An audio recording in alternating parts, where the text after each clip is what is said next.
when he hits that bitch. I just hit record, man. Relax. All right, welcome to episode 153 of Those Millennials podcast. Today, I'm your humble, grateful, extremely thankful host, Kev the Classic. I'm here with my nearest and dearest, my boys and friends in real life. Rell's here. Rell, how you doing? How's your pockets? How's your mental health? How's your week? It's Gucci. Just ended like that. And you're not even a guest anymore. Clips is here, ladies and gentlemen. Welcome back, Clips. We're glad to have you back on. How's your mental health? How's your pockets? How are you? How was your weekend? How was your week? Well, I'm doing well. Thank you. Week has been long. I had to play both roles today, this week because my director was out at a conference. Other than that, mental health is good. I've really been trying to push my students to take theirs extremely, I guess. Serious? I had to tell one of my students the other day she needed to take a mental health day to take it because it's important. Like I don't want all of those things like school and all that to be so overwhelming. So I let her know. I was like, look, if you can't come into work because you got class and all these things going on, just let me know. I'll work with you. Don't worry about it. It's not something that you'll lose your job over. Right. Love that. And so, yeah, other than that, everything is Gucci on my end. See, why can't you do that, Rell? Like he answered every question that I asked him, he answered and thoughtfully, and had a good rebuttal to the question. Just thanks a lot, Clips. Oh, also update, Clips. I see you back on your Instagram away message shit, man. Salute to you, brother. Welcome. Salute back. I had some time to get up in there. I'm just on the side note, I'm waiting for Rell to post one. Rell has not posted one at all. He has not engaged in the Instagram away message situation at all. And I be just like thinking like maybe Rell's gonna post a bet something in his little away message situation, and he still hasn't done it. You're staying strong, Rell. I'm proud of you, man. I'm proud of you. It's not gonna happen, bro. That's crazy. Welcome back, ladies and gentlemen. We're glad to have you guys here to our viewing audience on YouTube and our listening audience on Google, Spotify. I had a brain fart, and Apple Podcasts. Please don't forget to like, favorite, and subscribe. It helps the pod go a long way. It also helps the pod grow if you like what you're listening to. So starting now until a championship is crowned, as promised, we will be doing 2 pods a week. Our normal time slot, as you're listening to right now, if you're listening on Friday, we're recording on Thursday night, and then we'll have a Sunday 25-30 minute little wrap up of the weekend's games, and that's how it's going to go until a champion is crowned in the NBA. But yeah, man, it's been fun. And then we're working on some things for Summer League. We're getting ready for a big Summer League. Check us out. We'll talk about that later down the line. Jesse's not here, obviously. But yeah, very interesting week. Playing games are almost done. We have 2 more tomorrow. This is a good day to record because there is no NBA today. 2 games Friday. We got the Oklahoma City Thunder facing against the Minnesota Timberwolves, and then we got the Chicago Bulls going against Miami Heat. But we'll get to that in a little bit. But I'll be remiss if I didn't start with some of these other stuff, and then I'm getting into my not list, of course. First and foremost, it came out today. There hasn't been any update that I saw, but I wanted to just wish Jamie Foxx a speedy recovery. His family posted that he was hospitalized. They didn't say of what, but they said he's already on the road to recovery. So just well wishes and thoughts and prayers to Jamie Foxx. Legend. It goes without saying. We just hope everything works out well.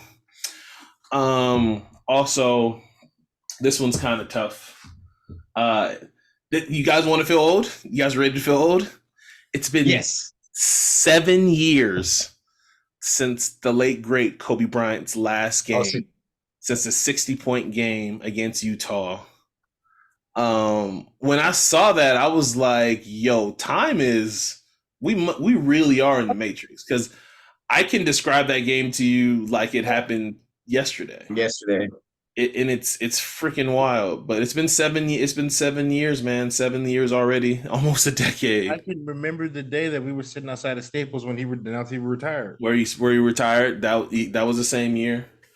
But yeah, man, I think even now, thinking back on it, that game. It sounds crazy to say.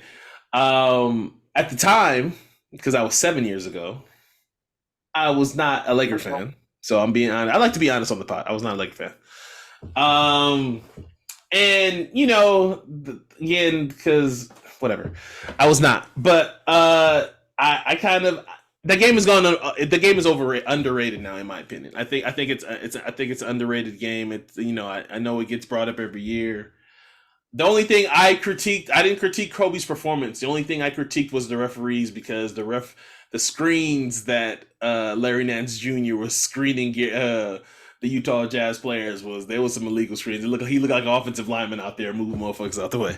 But anyway, that's my only funny. issue was not enough touches. So Yeah, he could definitely get a drop at least 82.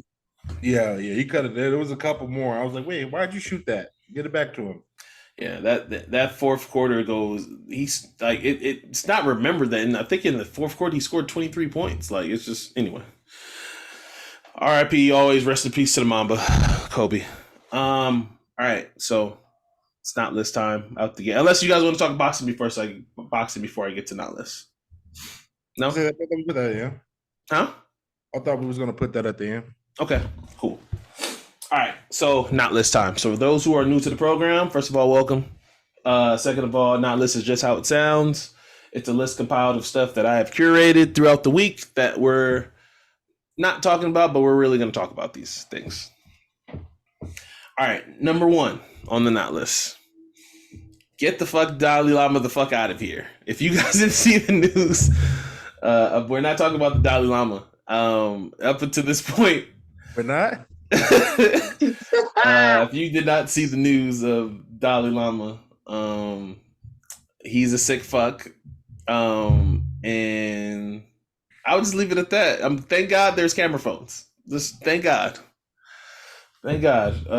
Do you guys have anything to say before I move on to this disgusting shit? Crazy how they just people Here we go. ask religion for orientation and then try to cover it up. Hey, man. It's all because you're trying to get some head. Listen down, Dalai Lama, you're a freak. You shouldn't be. Man, you can't. We can't laugh at this. It was kids, and it's kids. It's kids. It's kids. You can't do that. You can't do that. It's kids. It's kids. You can't. I mean, no. I'm laughing. It's funny, but it's not funny. It's not funny, but the fact. I mean, it's funny in the context that we can laugh at it. The fact that he didn't do anything inappropriate other than that we know of. No, he stuck his tongue out. Him having a little boy tell him to suck his tongue is definitely inappropriate. I don't know what you're talking about. I just don't know what their culture is. I'm gonna tell you what their culture is. Not to have. Let's go ask the mama. So we can get a translator. Let's get Google Translator and see if the mom was okay. She wasn't smacking the nigga in the head when he was doing it. All right, maybe I do have to mute some of this. Bleep some of this. It's not a Western thing anymore. Yeah. I will agree with one thing. They do try to match religion with all this stuff. Same with the Pope. All right. Number one out of here. Number two on the not list. All right, man. This is a celebration, actually. So for those who don't know or remember, does anybody remember the name Billy McFarland? You guys are familiar with this guy's name? Billy McFarland is 1 year out of prison. If you guys are not privy or remember his name, he was, along with Ja Rule, was the coordinator of the Fyre Festival. He is out, and he has said that he is doing Fyre Festival 2. Now, the only problem with that is there was no Fyre Festival 1.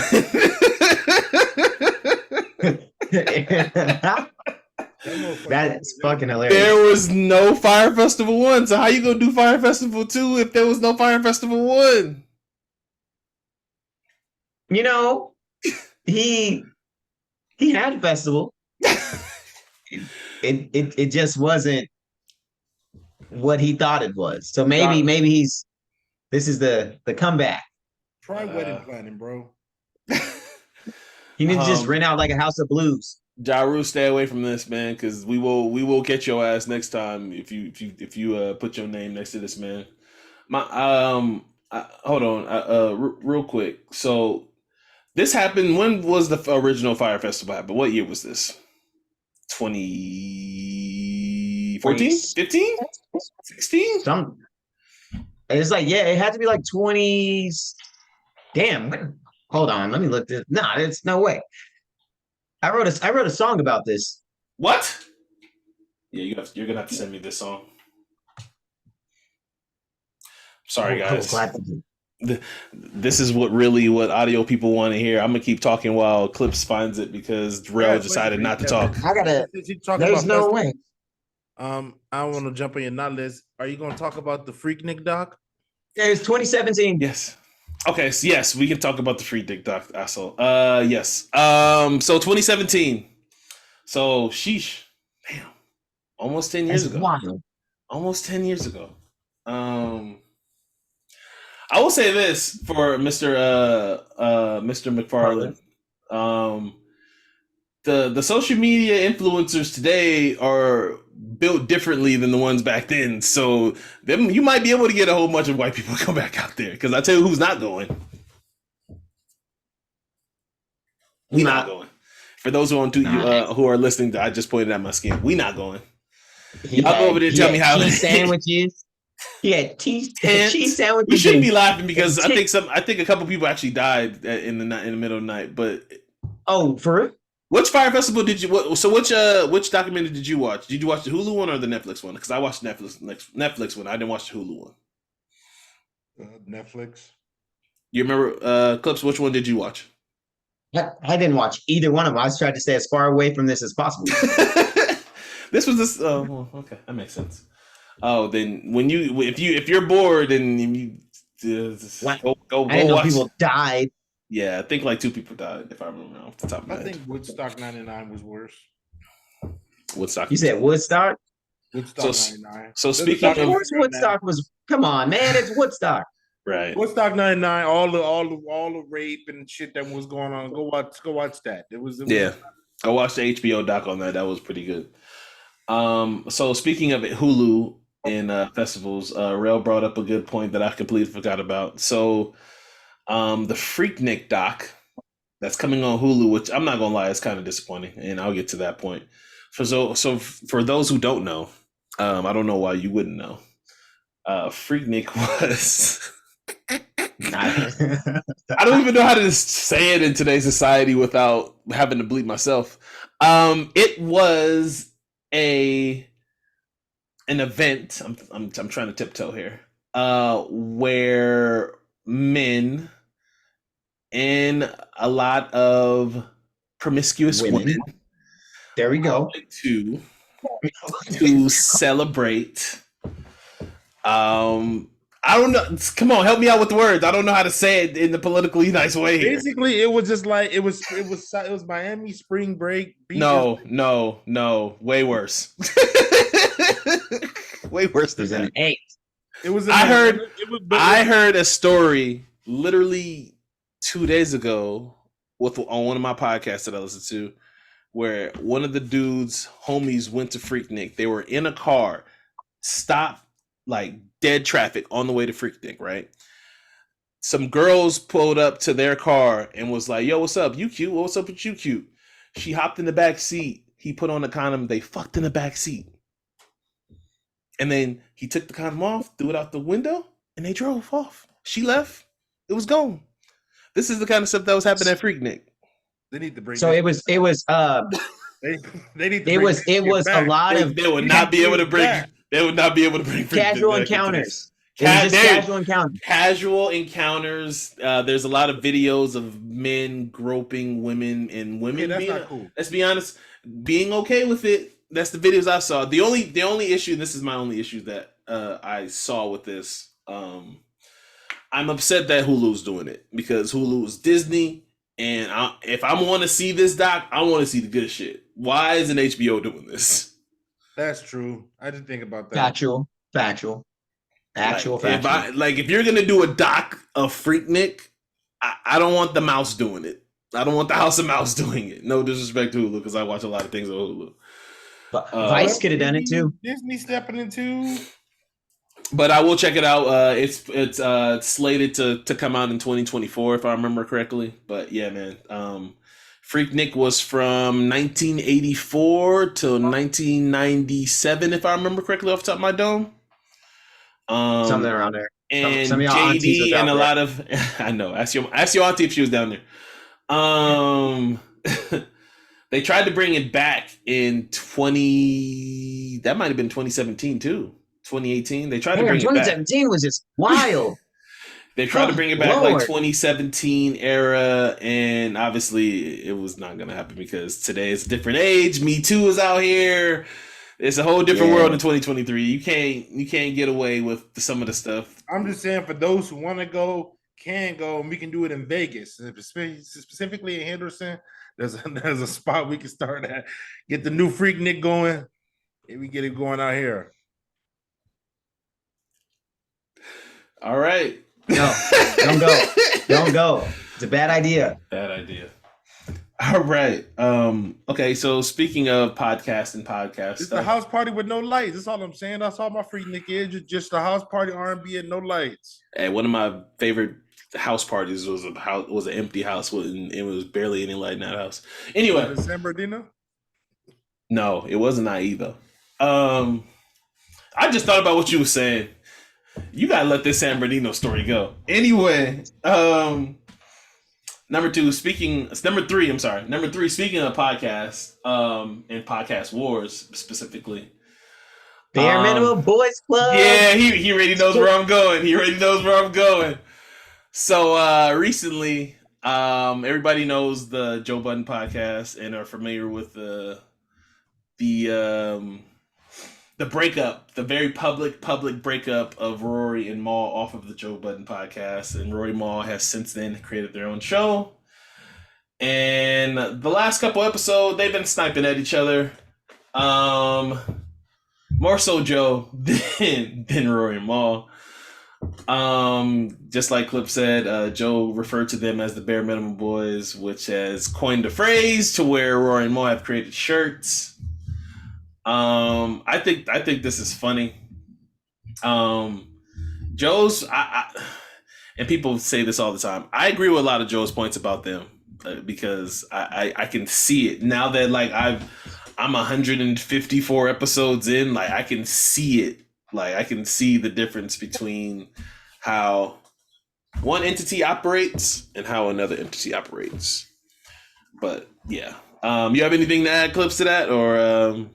The only thing, as far as when I look at it, I think that Rory and Mal have done a good job of trying to distance themselves from it, and I think Joe should have once he got the bag and just been killing it. No, it doesn't even matter. Like he's got more money than them now. He's got everything that he wanted at it. Yeah, but Joe's petty. Joe is super petty. I should say where this started from. So Complex did a list of the number one influential hip hop voices in hip hop, and of course what I like to call them the Donald Stern, not Donald Stern. What's his name? I said Donald. I was about to say Donald Sterling. My bad. I can't even think of the guy's name. But Joe Budden was ranked number one. Rory Mal, obviously, no, they was not even listed. So Joe on his last couple pods has been calling himself number one. Rory Mal they went over the list. They went through each one. They were smart though. They put it behind their little paywall, but you know how that goes. Somebody's gonna screen record it and put it out anyway.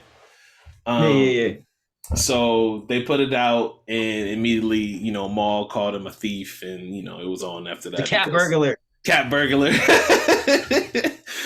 So Mal, went to basically was, saying that he, that Joe ripped him off or whatever, and I felt like Rory was complimentary. Rory was like, he deserves to be on this list. He deserves to be number 5. He's in the top 5 on this list, but it is what it is. Joe, like I said, Joe's petty. And that's where I'm saying, like, again, with the distance of themselves and all that from it. But I feel like everyone should be entitled to joke around. Like, I don't think that they said anything that was insensitive to to the situation that Mal calling him the cat burglar and thief. I know that he doesn't like that. But Joey and Maul got it like that. That they used to be homies like that. Yeah, but they not fly like that no more. You're right. But even still, if Joe understands how they get down, like you gonna get snapped on once you move away from the block, you know. Yeah. But Rory's clapback was wild. Yeah, Rory saying, "Don't fucking say my name." Yeah. Rory was trying to. You know how Joe was always talking about how Rory always wants to fight him. Yeah. Because he actually said it too. He was like, I think Rory used the word like I'm not trying to get froggy like that. And then literally Joe's last podcast was called Ribbit. And he did like a whole 20-25 minutes talking about them calling. Didn't say, so Joe has this thing where he does not say their names on the pod, right? So he referred to Rory as Bear and Maul as Minimum. And he just talked about it was so funny. He basically talked about how Rory was talking about how, you know, they got 10 million from whoever that they're sponsored by from their podcast. And Joe was like, how did you guys get 10 million? I don't see your 10 million. Basically saying they didn't invest in their set because their set is like in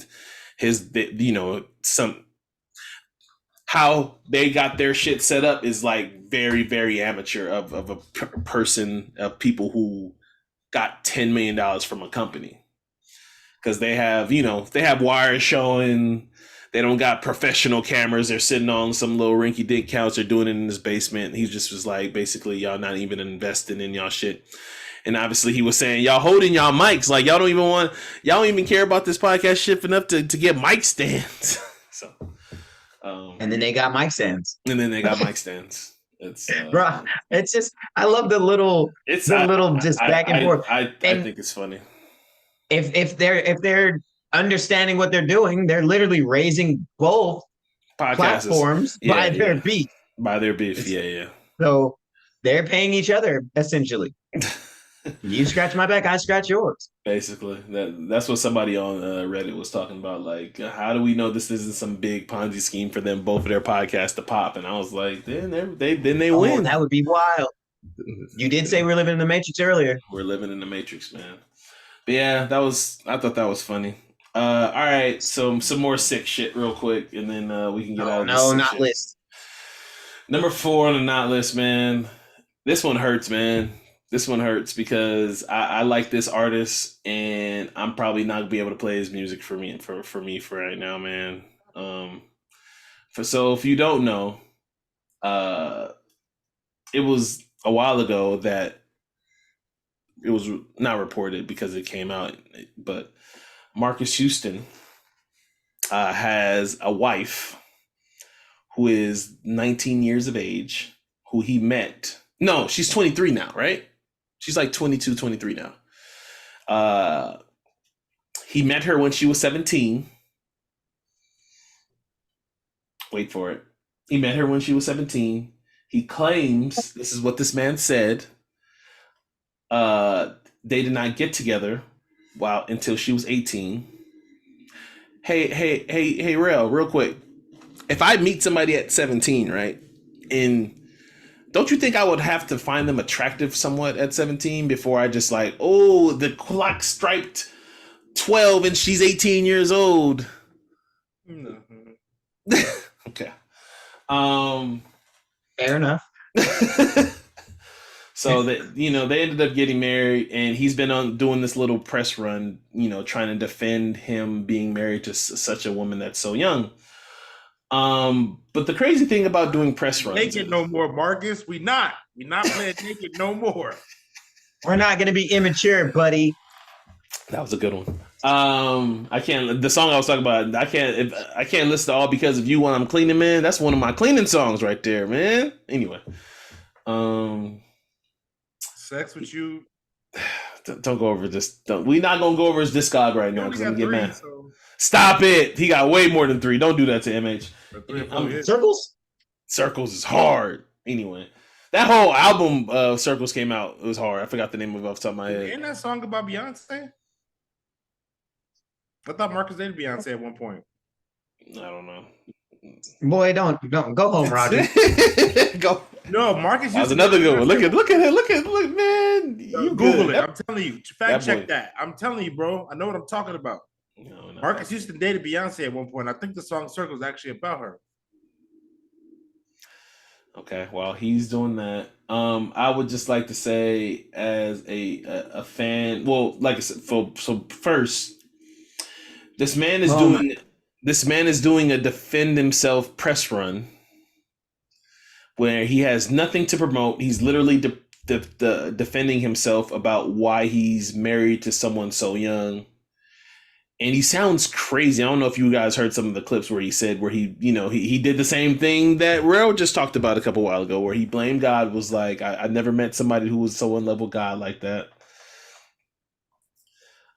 She's just like me.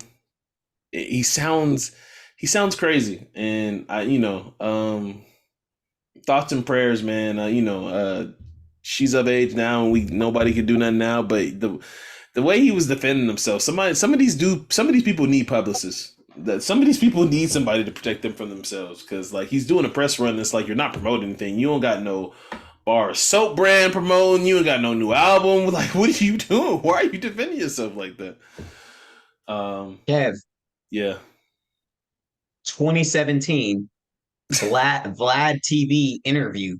He talks about dating Beyonce. All right, Rell, look at you. Look at you. That's why Jay-Z said the line, "Niggas got a problem, Houston. What up, B? They can't shut up me." Not, that's why Jay-Z said that line on What More Can I Say? He was subbing Marques Houston. I'm the only thing I care about is the fact that he went on to Vlad, and we don't fuck with Vlad, because niggas go over there and snitch and you get sent to jail. They snitch Vlad don't do shit but just turn on the camera.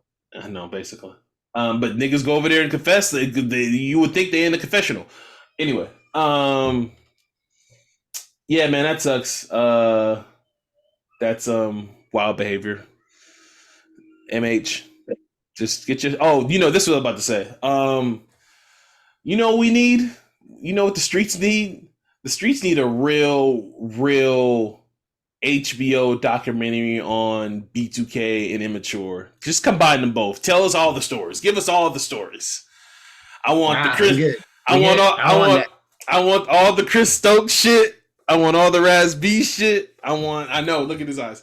I want to know all the Lil Fizz and Omarion shit. Just give us all the tea. Just give us all the tea. Raz B shit need to be uncovered with just him and whoever he seeks professional help with. Not for. I don't have the capacity to watch that.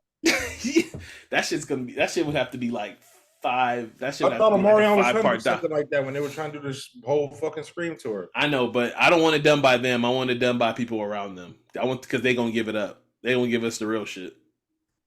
Anyway, even then, that's not always the case. Sometimes they can pick somebody to be subjective towards whatever they want them to show. That's true. And Chris Stokes, you're a sick fuck.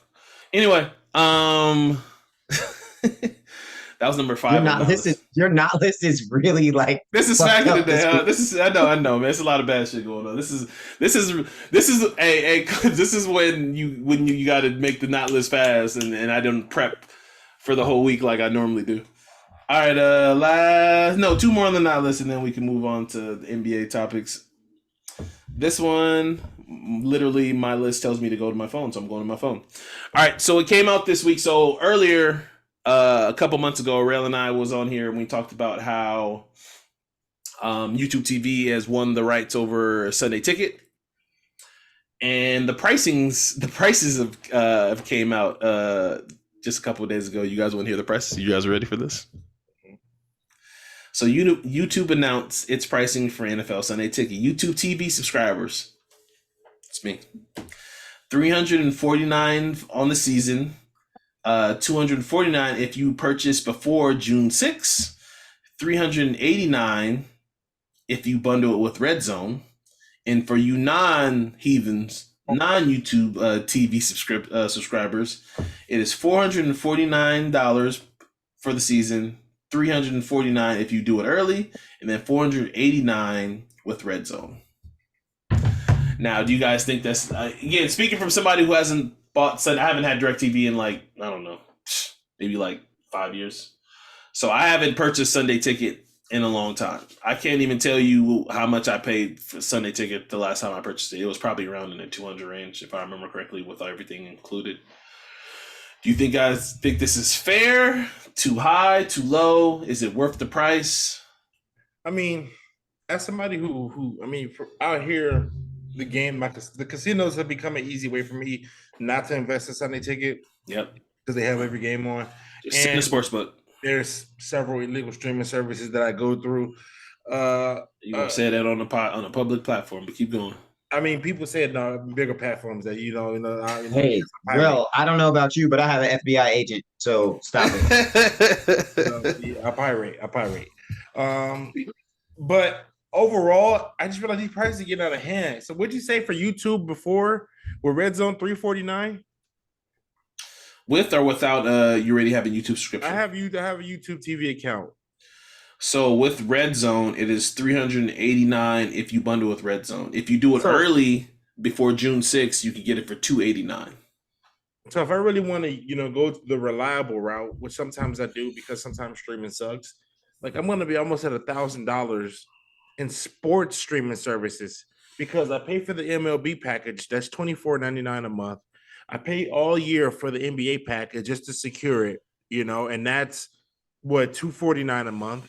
So $249 plus I pay the year for NBA. That's already $500 right there. And I play sometimes for the like extra college football, because I got to get the ESPN Plus. And not to mention when you get ESPN Plus, sometimes if I get like a Fugazi, if I really want to, and you didn't say anything about your other streamers that you need. You need the Peacock because you watch wrestling. You need the HBO. That's what I'm saying. So it's like the streaming is getting out of fucking hand. Like, luckily, I'm finding reliable sources of bundling this shit to one in a league of ways because they're forcing me there. Like, I love sports and I gotta pay over $1,000 just to watch all the fucking games. Like, I can't even, it's not even in my regular cable provider anymore. Like, to where, like, now the price of it has gotten so expensive anymore to where, like, the cable people can't even bundle it in on some deal shit. Where it's because like, they can't come to terms. Yeah. Yeah, they can't control it. So it's like, this whole shit is a scam. This is why the whole thing is streaming sucks because, like, that shit is, like, it's a hope that everything's going to work that day. And you know what I'm saying? So it's like nobody wants to do that, and it's like I'm a sports nut. So it's like I like everything. So it's like in order to get just a little bit more of everything that you're not going to show on TV, I got to pay close to $1,000. It's fucking insane. I'm not doing it. I'm not doing it. I'm not. Now that you say it like that, Rell, then yeah, I'm with you because I remember when you posted this in the chat, I immediately was like, that's not that bad. But that's just if you're a diehard sports fan, football fan, and that's all you want. But like I said, if you think about all the streamers that you have and everything else, it is a lot. Because right now, like I got every streaming service under the sun, and it's still cheaper than cable on DirecTV, so don't get me wrong, but it's not that far off anymore. It pisses me off is like, especially if you get the ones without ads. If you get the streaming show without ads, and yeah. Like, I find shit that I want to watch, and I'm like, oh, this show is nice. And instead of going to like a TV to find the show, like I have like this show Swarm. Like, I have to go to Prime to find that show. Which I get it's part of it. It's a part, but I wish like I thought maybe somebody can get some of these shows and put them on their fucking. I think Bill Simmons talked about this. I think it's gonna happen. We're so early in the streaming wars. But we have to pay for this shit. I know. I'm just saying we're just so early in the streaming wars. It's gonna be 10 years down the line. There's gonna be a bundle package where we get a lot of the stuff. You'll be able to literally pick and pluck all the stuff that you want and have it on one bundle. Because isn't that kind of like what Sling was trying to do? Basically. Yeah. Okay. There will be a situation like that where you can pick and choose kind of what streamers you want and which one you want to invest in. I see that happening for sure. That's wild, bro. That's a wild situation there. But I was telling you earlier, if I only give, at least as it pertains to football, I would be more inclined to do the red zone. Just red zone. Yeah. Yeah. Like, and I feel like they should be able to. How do you feel about that? He said he would just watch red zone. That's it. Like, he would not watch, but you would not be able to watch full games though. But like, I'm able to watch full games. I like being able to have the option. But I like Yeah, that. like you watch it, you're a Cowboys fan. You bleed that stupid star blue. You wouldn't be able to sit and watch your Cowboys for an entire game. You'll just be able to watch Dak throw the ball to the other team while he's near the end zone. No. That's what I'm saying. Like me personally, I will. When it comes to a game I want to see, like if it's bad games in a 10 o'clock slot and the Cowboys play one, I'm in red zone. You know, or unless it's a game I want, unless it's a game I need to be locked on, then I lock on that and I put red zone somewhere else. But now it's like if I got to pay extra for like because they're already cracking down on the streams, it's like so you have to go to the blessing. But it's like, come on, bro. It's like these fucking prices are outrageous. Aren't we in a recession? Shit. Wait till they hit y'all with the Pornhub subscription service. All right. Anyway, last one on that list, man. Then we're gonna move on. New trailers for shows and trailers for movies. So literally this week they dropped the trailer for the Marvels. They finally gave us a little sneak peek of how that one's gonna go. They showed us a little cut of who the potential villain is, and then this one came out of the clear blue, but they dropped the trailer for the Penguin. It looks like it's gonna be the same Penguin. What's his name? What's the actor's name? I can't remember his name. Farrell. Colin Farrell is going to reprise his role as the Penguin from what Rell deems as the best Batman movie of all time. Hey, Clips, you want to put water on his he thinks the Robert Pattinson Batman is better than the Christian Bale Batman. It is. There's no debate about it. It definitely is better than the Bane movie and the first one, but it doesn't top Dark Knight. Doesn't top Dark Knight. Unfortunately. Dark Knight is forever going to be the goated Batman movie. And I'll just say, I'll argue and say, I have my reasons to now believe otherwise because I've gone back and I believe that it's slightly better than Dark Knight. You feel like it's edging it? I feel like it's better. I think, like I said, I think it's the best. I think it's the best Batman. One day when we have nothing to talk about during the dog days of podcasting, I'm gonna go on Rotten Tomatoes and literally read reviews for both of the movies, and then we'll talk about that. What does that have to do with what I? And Rell, I highly encourage you because the nerd side of me is coming out. Go watch since you have HBO Max. Go watch Hush. I have. It's an animated film. Yeah. That's where this Batman movie pretty much derived from is Hush. That animated series is going to change the way you look at the cinematic film for sure. No, I've seen it, and I still. Oh, you have? Okay. Yeah, no, I still feel with Matt Reeves and stuff like this. To me, it's my personal. It touched on every bit of what I wanted from a Batman movie. Everything, everything. All right. All right. Good not list. Great job, guys. All right. So two of the play-in teams have advanced. The Los Angeles Lakers are going to be playing the Memphis Grizzlies, and I'm forgetting the team off the top of my head now. Who advanced? Chicago. DeMar DeRozan's daughter was in the crowd. Atlanta Hawks play. Oh, the Hawks. That's who it is. The Hawks are going to play the Celtics. Do you guys want to do a quick overview of who you? Okay, so let's just do it. Lakers, Grizzlies. 2 versus 7.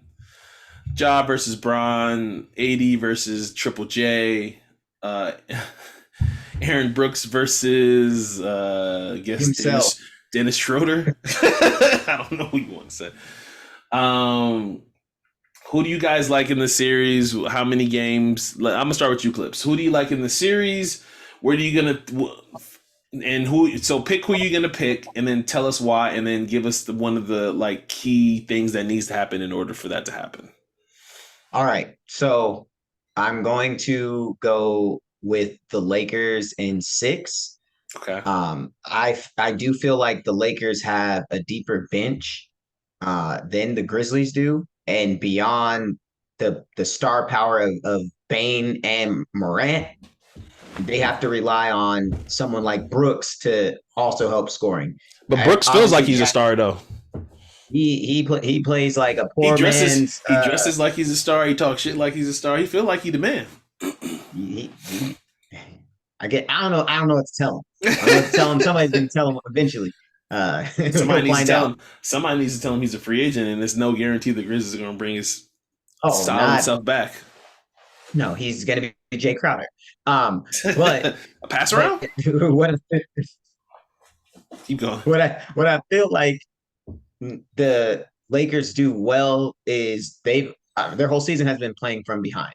So I think now they're gonna turn that switch on because this is when it really matters. And I don't think we give the defensive mindset of the Lakers when the numbers are against them. Like they came back in a really good fashion to show that they can still play defense at a high level. Now everyone's just like John Moran is super high flying, he's super doing all these things offensively. I hear you, but the maturity of the Grizzlies matters a lot, and they get immature real fast. And so when Ja gets frustrated, that does not always mean that frustration equals 30 points. His frustration will keep him at a low scoring and him just being mad. So I think, and then just Braun, I feel like Braun is going to try to prove a point where he can beat a young team, and even if that's just getting out of the first round, he just proved that point. But yeah, I think it's going to push both teams pretty far, just because the maturity and the experience are going to clash with each other. And I think when it's all said and done, Anthony Davis is going to probably be the deciding factor. And again, deciding factor whether fouling at the end of the game or actually like putting the ball in the basket. So he has to pick and choose what he's going to do. Bro, same question. Who you got? How many games? What's going to be one of the key factors for you? I think this series, I want to say Lakers in 7. Mm-hmm. It's going to be close. I mean, Vegas has it close. I think the key factor is what's going to happen with John Morant. We have nobody to guard him, even if you put. I mean, it's just he's going to eat. It's just how much does he get to come to the buffet table? You know what I'm saying? Is it 40? Is it a 40 piece? Is it a 50 piece? You just hope to try to contain him. So that's my only issue with. So it's how Darvin Ham, and I'm really looking for to see what he cooks up to try to. I mean, I'm hoping he puts Vandalorian over there. And just sacrifice him and Dennis Schroeder. It might be 7 AR and games. Dennis Schroeder for a lot. Him, I would say Vandalorian, Austin Reeves. At this point, I'm not even worried. I'm worried about nobody else's creation other than John Morant on that team. So a boxing one, a high zone. I'm just willing. Remember how the Pistons played Kobe Bryant in that one series where they were just like, everybody else gonna have to eat, but you know what I'm saying. Whatever Kobe does is gonna be 1-on-1. So Kobe just go 1-on-1. So just let Ja eat. Now Ja can win a game by himself. But my thing is the fact that you don't have another creator that really concerns me on that perimeter. I don't know. I don't know. I feel like there's a lot of things that the Warriors did that slowed them down last year that I think the Lakers can play on this year. Well, I guess we're gonna go full sweep because I'm going with the Lakers, obviously too. And one of my key factors for this is, I mean, everybody's gonna just talk about Triple J's fouling. Obviously, it's been the biggest talking point that everybody's talked about, that he's just, he's a habitual fouler. And the Lakers are the number 1 team that get to the line. So when you put that together, it just doesn't spell well. I think in the 3 games that the Lakers and the Grizz played, which is very strange that they only played 3 games and not 4. Wasn't it 2-1? Yeah, the Lakers are 1-2-1, but one of those games Bron didn't play. It's whatever. To me, you can't take a lot from that, but I will take this from it. Even without Bron there, Triple J averaged 5.5 fouls in those 3 games. Again, not in the playoff game, not in the playoff setting, but we'll see how that goes. I have a LeBron stat for you guys. So in LeBron's entire career, right? Because I for one think that I think the Grizz are going to win game 1. I think they're going to win the first game on Saturday. Saturday. I think they're going to win the first game because historically LeBron does the fill out, see what the defense is doing to him, see how they're playing AD. He does the fill out, right? He's notoriously done this his entire career, since Cleveland and even Miami. I will say this though. So in LeBron, for LeBron in his entire career in the first round, he is 27-2 when he wins the first game in the first round series. He's only lost twice. Can you guys guess the series that he lost? The two that he lost when he didn't win, when he won game one? They're relatively easy, but I'll just tell you guys. Are you giving us a sneaky himbo? No. So the two series, so LeBron is 27. Him and his teams are 27-2 when they win game one. He lost to Orlando Magic in game one. Yeah, but that was not the first round. Oh, in the first round? In the first round. It had to be either the Wizards. No. Celtics. The game where everybody said he quit. Yeah. They won. There's one that stands up. They won game one. Then they lost, and then they lost 3 straight. What's the other? And the other one is, is the, I think it's the Spurs one where he got completely smacked. No. No, you're saying first rounds. First round. And he's in game. Now I can't remember the other one. Celtics. Was it Baby Rose? When Derrick Rose in Chicago? It might have been Derrick Rose. Mm-hmm. So I think honestly, if they win game one, I think the Lakers are sitting pretty. So I think the Grizzlies for sure have to win this game. I mean, but I think that's such a loose base stat. I mean, because game one to me doesn't really. I don't know. To me, it's not going to be whether we win or lose. To me, I'm not going to feel either way. I'm not going to be like, oh, we won. Oh, because the Grizzlies can come out with a major adjustment. Because I've watched and you had enough basketball to see these series swing. No, I agree. All I'm saying is I think the Grizzlies are going to win game one. I think. I told you this week that the Lakers guards need to figure out, and hopefully they have. D'Lo needs to figure out that this is the postseason. You can't do that foul drawing shit. That's not gonna fly. The referees aren't always gonna give you the whistle. You need to just play through it. Austin Reeves, it took him a whole half to figure it out. Thank God Darvin Ham left him out there so he could figure it out, and then just panic switch like he does, pull him in and put in, no disrespect to Lonnie Walker, but put in somebody like Lonnie. And I was thankful that, I just hope that I don't want to see Wenyen Gabriel in the series. I'm sorry, I don't. I maybe you can sneak a couple minutes when what's the backup big that comes off the bench that can kind of shoot for the team? I forgot his name. I should be more prepared. I'm awful. Huh? Maurice, what's his last name? Bamba? No. For the Grizz. Tillman. Hold on. Yeah. He can't shoot. I know, but that's what I'm saying. When Wenyen Gabriel could probably sneak minutes in the Tillman minutes. But they might end up starting. 1 minute, Kev. You act like he's gonna get. All I'm saying is I don't want to see a lot of Wenyen Gabriel. That's what I'm saying. I don't want to see him 1 fucking minute. Like if he gets, I would rather just. I would say anybody like if he plays more than 5 minutes, you could say that's too much. But 1 minute or anything like that, where it's like an end of the quarter. I would rather. To me, he's not a playoff player. I would rather give those minutes to Rui. Because I would rather give those minutes to. I'd rather give those minutes to Rui Hachimura. That's where I'm feeling at. He can play big. He's shown that he wants to get paid too. So I would rather give those minutes to Rui. But yeah, I'm going along with it. I think that for starters, I think the Grizzlies can win the series. I think honestly, if Steven Adams is in the series, I might pick the Grizzlies. I think he's that much front line. I mean, I think that much of Steven Adams because AD, as good as he been on the glass, Steven Adams is a fucking bear and he would wear AD down.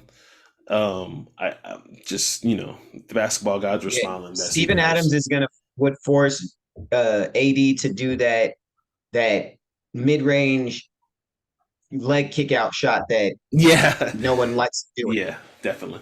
And that's because he closes out hard, and that's a big factor with nobody. And again, I think you're talking about the Grizzlies having probably a better do their job big than most of the West have, right? Yeah, so that matters. That would totally matter. The Lakers got Tristan Thompson now, so it's over. All right, first off, next team segment. You rather see him than fucking Winnie Gabriel. I want no Kardashian person here anymore. Basically. Last thing, and then we can move on. At first I definitely thought they would put Vanderbilt on Ja Morant, but I'm hoping. Actually, I'm not hoping. I think they are going to do this. I think Ham is going to give a steady diet of giving Ja Morant the 3-point shot. I think they're going to go under his screens constantly until he can prove he can knock it down. And as long as AD's floating around the paint to deter Ja Morant from, I will say this: I think somebody's gonna get dunked on in this series, and I hope it's just not AD or Brown. But I think Ja's gonna go. I think Ja, somebody's gonna get baptized in the series. Somebody gotta get punched on. Like there's too. No way. There's gonna be a scuffle with Dylan Brooks. I see that happening too. Why do you think Tristan Thompson's there? He's gonna get when Tristan Thompson checks in. Watch for the fucking elbow. That motherfucker can't fight or do nothing. What is he gonna do? What was Tristan's gonna throw Rudy punches. Watch for the Bynum elbow. Remember when Bynum hit JJ Bray in the sky? Watch for the elbow. Or the Ron Artest, James Harden. I mean, James Harden. Yeah, James Harden could have died. That shit was crazy. His buff ass arm. That nigga was flexing too while he did that shit. That's why I know he did it on purpose. That nigga arm, Ron Artest's arm was flexing. Bro. It was an accident, bro. No, get the fuck out of here. All right, so the next series we can talk about it, and you guys can talk about it as long as you want. We kind of touched on it a little bit. The Celtics and the Hawks. The Hawks beat the Miami Heat, which nobody expected. Trae Young balled out. Shout out to Snyder on a good game plan. The offense for the Miami Heat was very, very, very, very, very pedestrian, and we'll see how they do against Chicago for that final play-in spot. But what do you guys think of the series between the Hawks and the Celtics? If we didn't spend much time on this, but if y'all want to elaborate on this, Celtics in 5. Yeah, I'll say Celtics in 5, and Celtics better not go out there and play no weak defense. They just need to get them up out of there and take their break that they're down. Take their break because they're in the same bracket as the Sixers, right? They're waiting on the Sixers. Mm-hmm. Woo-wee. Next round is gonna be sick, boy. All right. So we're done with that one. Now we can just get to this and then we can get up out of here, man. So last night, Oklahoma City, the underseed. Real quick question. Why does the NBA and ESPN keep throwing out these play-in stats? The first ever 10 seed, the play-in's is 3 years old. No one gives a fuck about these stats like that. Why are you doing this? The first time ever, the 10th seed is beating the 9 seed to advance in the play-in tournament. It's like, yo, the play-in is 3 years old, bro. Like they just trying to hype it up. The play-in is 3 years old. I mean, if it's gonna be here forever, we just saw the third one. You know, like, the play-in just learned how to say mama and dada. Like it's 3 years old. What we doing here, man? Anyway, but yeah, in that game we saw the Pelicans lose. In not really controversial because I do think BI was fouled, but ultimately I didn't think it mattered because CJ played so bad and BI played well in the first half, but I think he was just all right in the second half. But yeah, man, so the offseason happens for the Pelicans and a lot of questions now. CJ came out and I want to get his quotes because I don't want to misquote my man 3J McCullum. CJ did his exit interview. Was his exit interview or was his posting? I think it was his exit interview. I'm sorry. Yeah, it was definitely his exit interview. So he did his exit interview. He hasn't done his exit interview yet. So that was just post. Yeah, that was post game. You're right. So he did his post game interview, and I'm just gonna read his comments. So quote: availability is important, man. We've got to be available. We've got to do what we need to do and to do off the court in terms of preparation, in terms of getting treatment, in terms of getting right sleep, the right type of hydration, having the right type of diet. Hint, hint. Everything has to matter to us for everybody, 1 through 15. So he said this, and it, was a shot across the bow, and everybody, was he tried to clarify with all 15, but we know. So what do you guys think the Pelicans should do? How do you interpret CJ's comments? Is he spot on? CJ also gone on to say CJ's been playing with a broken hand this entire season. Basically, it was reported, he said it on his podcast. He's gonna get surgery on his hand, his shooting hand. He should have got it earlier, but he wanted to stick it out through the playoffs. I feel like that was another reason why he was frustrated, because literally a couple days earlier, Zion came out and said that he's 100% healthy. That the only reason why he's not out there with the guys is because he has hesitation and he does not feel comfortable, or he doesn't want to be hesitant in games of this magnitude at this level. So what do you guys think about all that I just gave you? Rell, you can start first. I'll be quick. It just, watching, I don't know who coached this up or whose ideas this was, but it wasn't a good one, because, and what doesn't help is Zion doing fucking 360 dunks in the warm-up line right before the game. Yes. And, so it I don't know, this whole shit has been weird from the beginning. And if I'm the Pelicans, I just want out. Like, see, like you've came upon, NBA gold mines with Jose Alvarado. Trey Murphy's a good player. Herb Jones is a hell of a defensive player. You're getting good years out of Valanciunas. CJ McCollum, he's a good, point guard / shooting guard. You're getting good. Solid starter now. Yeah. The eyes on the way up. And then just like every young player, and like I understand Joel Embiid didn't play. He may have played less games than Zion. And everybody says, look at Joel Embiid's first 4 years. But the only thing the difference was that I believe Joel Embiid's injuries were like legit. Like his body was never the question. Maybe his stamina. No. Joel Embiid was saying that he was eating multiple hamburgers. His dietary was bad. But when he was missing those years because of his foot, it wasn't because of, it wasn't because, maybe other foot injuries or what maybe led to maybe his diet. And, as I work out, I know that you get injuries, how you lose weight when you carry more weight, more pressures on knees and certain joints. And when CJ says about what you eat, is because fat ass Zion is eating beignets on the fucking sideline. And everybody's just tired of it. And then these weird ass comments, if you're hurt, you're hurt. When you do that interview, all you have to say is like, mate, even if you were lying, I tweaked it, I went up, it's not 100, I can't go. But when you keep saying, I'm 100%, yeah, Zion things, and if Zion not Zion, then I can't. Talked in the third person, that was crazy too. It's like, what are you talking about? Are you Elmo or The Rock? What just happened right now? My thing is, I don't know who coached him up, because he never talks. So who okayed this? Because if I'm the Pelicans, I'm just like, what the fuck? We just lost to the Thunder. Like we could have, you would have, if you had Zion, if it was 10 minutes, you know how many times guys that came out there and just played 10 minutes and it's like, you know what? That was gonna be my thing. My effective 10 minutes. Just go out and try it. Like, suit up, try it. You tweak it, you don't feel right, you sit down, and everybody can sit down, and you know what happens after that. But like, at least he tried. He went out there and he wanted to see anything. Yeah. And if you go out there and you're just awful, but it go like, again, 10 minutes is not gonna hinder if you go out in the first quarter. Make sure you start though, and you see how it is. Obviously, he probably doesn't have the stamina for that momentum of game. And while it is a play-in, it's not quite the playoffs, but they still play at playoff intensity. It's a different level of stamina.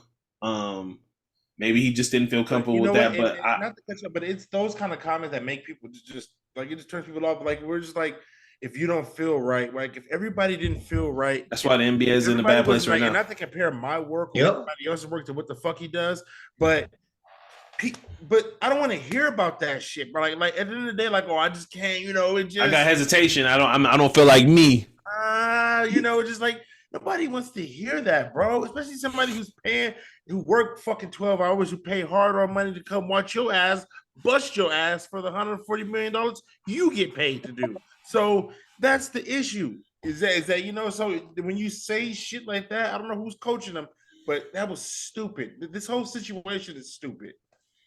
Dan Gilbert has his hands full. Nah, I agree wholeheartedly. And I think that goes kind of back to what Ant-Man was saying in one of his press conferences about like just pretty much going to play. Like obviously we've heard players talk about this who want people or the load management shit is bad. Now we got if you're a superstar of that magnitude, now you get to be like, well, I'm not feeling it today. Like that sucks because but Kawhi's been doing it. Kawhi's been doing it for a long time though. But that's Popovich's fault. But 100%. Like that's Popovich's fault, and nobody's killed him for it because he doesn't have a personality. Like we don't even know what Kawhi sounds like half the damn time. But go ahead. No, and I think with Zion specifically, everyone we want to see him reach that potential, but he's the one blocking himself. And I don't think that is fair. And sorry, his name was David Griffin. I said Dan Gilbert. I'm sorry. David Griffin is the GM of the Pelicans. My bad. Keep going. Yeah. He unfortunately is putting himself in a place where if he is to get traded, where's he going to go? Then on top of that, if his contract has all of the stipulations and all that stuff incentives, in it, bro, he's Kyler Murray right now. Weight incentives. He has a lot of stuff in that contract. But you think someone wants to take that on and have to force that on him? No, like I tell you who would. I tell you who will. The Miami Heat. They got that weight. Well, yeah, because you got to be a certain weight. Though. Yeah, you're not doing that shit. You're not doing that shit with Pat. Nah, remember when Shaq left the Lakers, he went and got tightened up. So it will happen. You're right. Pat's not letting that shit fly. I mean, there's nothing. I would like to see him in that, but I don't know truly if Zion mentally is willing at a stage of his career willing to. And plus, I don't know if Zion and Bam together is actually a thing. But I don't know. Here's the thing, though. You can put him there. But if Zion's not buying in, because it seems like if you got somebody like CJ McCollum in your corner and the player like you are this, everybody, you don't have no really hotheads. You don't have no really team leaders. You are the face of the franchise. New Orleans loves you. UNBI. So it just doesn't make any sense for him not to even have. Like the conditioning is one thing, but I don't know. But this weight shit is getting out of hand. He need to call Coach K. I'm gonna say the same thing I said about a certain other player, and obviously these are two different players, so I'm not comparing them together. But I think this offseason, Zion Williamson need to take a long look in the mirror and figure out what you want to do. If you got to hire a new coach, strength and conditioning coach, you don't trust the Pelicans, go outside. You got money now, go outside and go get somebody you trust. I'm sure. I always forget his name. Michael Jordan's trainer that, loves TV time. Huh? Tim Grover. Tim Grover would love to have you. I like the guy. I still follow the guy that Dwayne Wade is. His last name is Alexander. I forget his first name. But he helped Victor Oladipo. This was before Victor. So before I say that, this is not Miami Heat Victor Oladipo. When Victor Oladipo, this was Indiana Pacers, Oklahoma City Victor Oladipo that he fixed. He was the one that got Victor Oladipo, and Victor Oladipo kept on saying his name. He was the one who got Dwayne Wade proper. He's got a lot of football players proper. If you want to go see him, he's down in Miami. He's really dope and really hard. Zion needs to get back to the basics. And I said the same thing about Ben Simmons as well. Obviously, two different players, two different circumstances. But Ben needed to go look in the mirror and see if he really wants to do this shit for real. Because you only got 2 more years of that contract, and it's because back to Australia. If I'm the Knicks, I'll do it. Like, I would, and if I'm the Pelicans, I'll take Mandel in your bad contract and a pick. I'll take Mandel bad contract and a pick. So. And then we can say this, and I can say this, and we can close out. And if you guys want to talk about this, and I hate being this person that talks about the offseason while like literally the best part of the NBA is happening right now, which is the playoffs. Like teams are playing hard. This is what we've been working up to, but I'm gonna do it anyway on the low. Brian Windhorst was on the Hoop Collective early this week, and he just talked about how this offseason obviously is just going to be interesting because not only some of these new collective bargaining rules are going to kick in, and there's going to be more coming out when the official document comes out and gets it into the media's hands. But the Miami Heat are big game hunting. It's no secret. Jimmy Butler seems like he's unhappy. Pat Riley doesn't like losing. They don't stand for something. They're always big game hunting. They're going to figure something out. The way Trae Young was talking, I don't think that trade request was not a thing. So I don't care how well they're going to get spanked in the series. Trae Young might be on the block. I think that's a real thing. Damian Lillard put the Blazers on notice. Like, I'm not interested in playing with no 2-year, 3-year, 4-year dudes. He's going to put them on notice. The most funniest one, Bradley Beal, him, Mr. I'll just take the money. Sounds like he's frustrated as well. They're going to figure out the Kyle Kuzma. They're going to go figure out the Kyle Kuzma situation. They're going to go big game hunting because they think, and then obviously all the other suspects who are constantly going to go big game hunting because the Warriors are going to have to find some way to shed some money for this new tier system that they just implemented. So it's going to be a lot of movement, man, that's not being talked about. And, it's going to be really, really interesting transactional season. It's going to be, and then obviously on top of all that, one of the greatest players, theoretical players, is going to be drafted into the NBA this year, since LeBron James and Victor Wembanyama.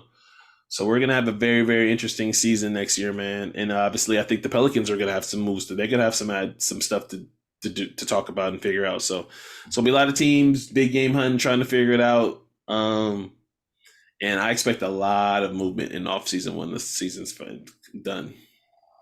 I'm surprised you didn't touch up on Luka. I thought that's the other player. I mean, obviously, I look, my fault. You said Ben Simmons, I completely forgot about the Maverick situation. They're gonna go big game hunting too. Luka's obviously, they're on the clock. They're Kyrie. I was saying this off season, man, it's gonna be one of those days. It's gonna be one of those off seasons. I already have Woj and Shams on notification alert anyway. If you do not have them on Twitter on notification alert, you will be missing out. I mean, technically you're not be missing out because you're just gonna find out a little later.